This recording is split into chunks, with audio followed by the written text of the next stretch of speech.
यवतमाळमध्ये एका महिन्यात तब्बल 22 शेतकऱ्यांच्या आत्महत्या। 30 ते 50 वयोगटातील शेतकऱ्यांची संख्या अधिक, तर शेतकरी आत्महत्या चिंतेची बाब। पालकमंत्री संजय राठोड यांची प्रतिक्रिया।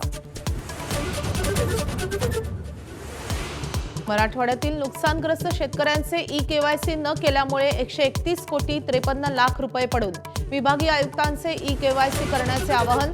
मार्च अखेरपर्यंत ई-केवायसी न केल्यास सर्व रक्कम पाठवावी लागणार।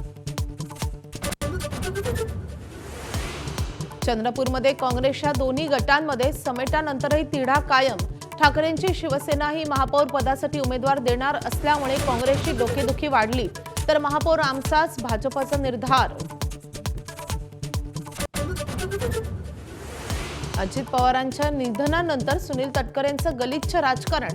शरद पवारांना शह देण्यासाठी सुनेत्रा पवारांना शपथ घ्यायला लावली। शिवसेनेच्या रामदास कदमांचा घणाघात।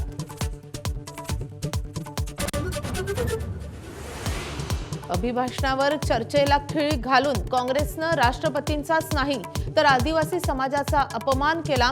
पंतप्रधान मोदींचा घणाघात। राहुल गांधी अहंकारी नेता असल्याचीही टीका।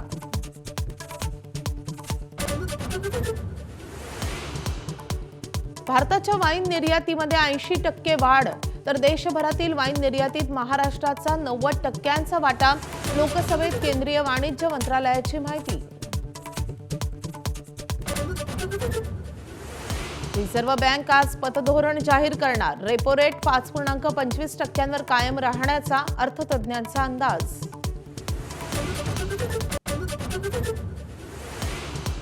कोल्हापूरच्या अंबाबाई मंदिरातील किरणोत्सवात 25 वर्षात प्रथमच खंड।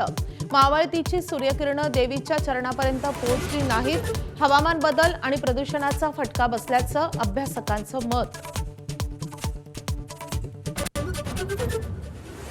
महिला प्रीमियर लीगचं रॉयल चॅलेंजर्स बेंगळुरूनं पटकावलं दुसरं विजेतेपद। फायनलमध्ये दिल्ली कॅपिटलवर 6 विकेट्सनी मात। स्मृती मानधना, जॉर्जिया वोलेनेची तडाखेबंद खेळी।